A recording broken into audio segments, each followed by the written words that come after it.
Well, we've been looking at Mark chapter 7. The Pharisees and the scribes come down from Jerusalem, and as you know, they did really good. They gathered around Jesus, and they were there, and then they opened their mouth and asked a question. And the question was, why do your disciples eat with unwashed hands?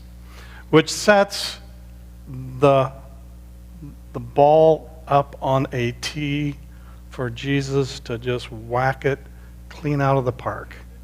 It's like, oh my stars, you couldn't have asked for a better opportunity.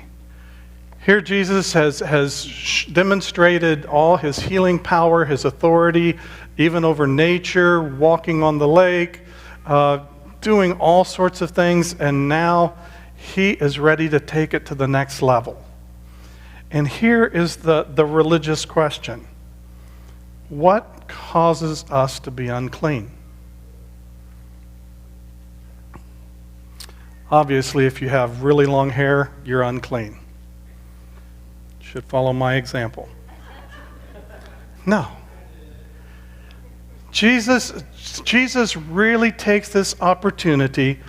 The religious leaders ask him a question which he really never directly answers, but he goes and he uses it, and he talks about how we've taken our religious rules and principles and all this stuff, and we've made something that it's able to cut God completely out of the picture, and we can keep score by how well we are performing.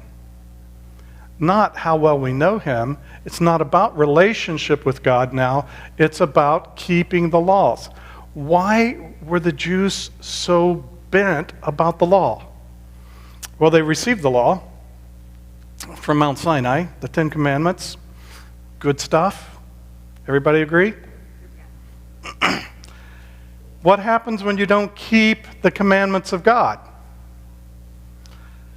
Well, when they have gone into captivity, when the Assyrians came and then the Babylonians came, and when they had their temple destroyed, when they had their city and their countries pillaged, what they realized was, oh, this is judgment because we haven't kept the commands of God.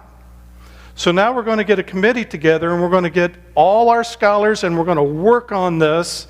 And when it says, thou shalt not do this, then let's take it out to the nth degree. Let's start developing what I call the buffer zone. Okay?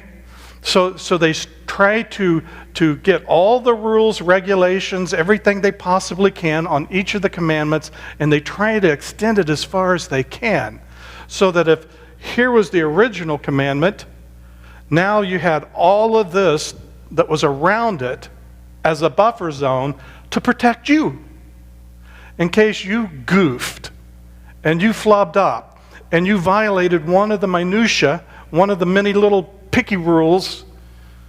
You forgot to part your hair on the right side, something, and now, guess what? You didn't get to the big commandment. So this is kind of a human self-protection technique. How do we protect ourselves so that we don't get God's judgment?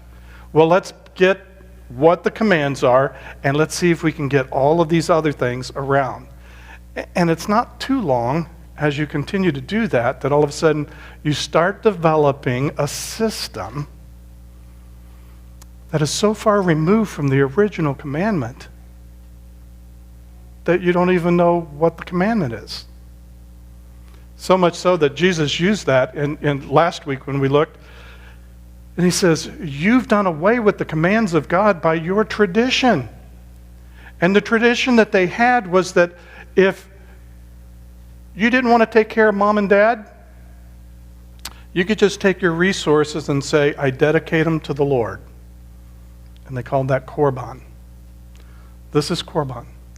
So now I'm no longer have to obey the commandments of God. Honor your father and mother. Don't have to obey that commandment. And so it's a way to get out of it. It's really interesting how binding some of these ritual ceremonial laws and traditions were. So much so that if you did this because Dad wasn't going to let you, blah, blah, blah, blah, and so now you're getting back at him, you got this angst against your parents, and so now you're going to, and you just say Corban because you don't want to give them that. Well, in the law, when that happened, nobody really came around to make sure that you devoted that to the Lord.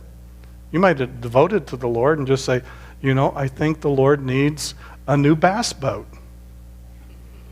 And so, I'm going to take this resource and buy the Lord a new bass boat. It's devoted to the Lord.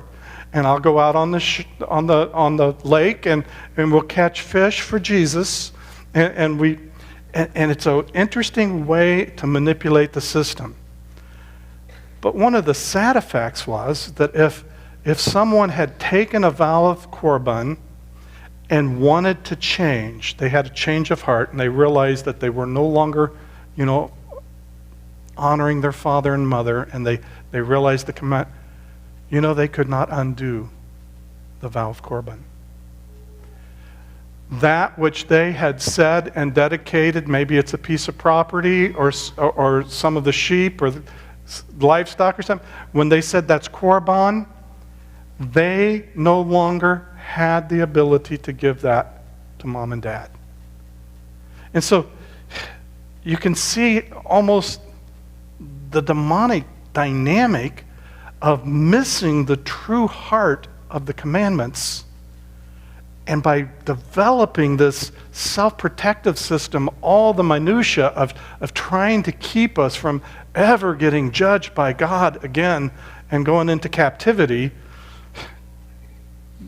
they violated the very core. And so now Jesus has the ball all teed up, and he's ready to clobber it right out of the park.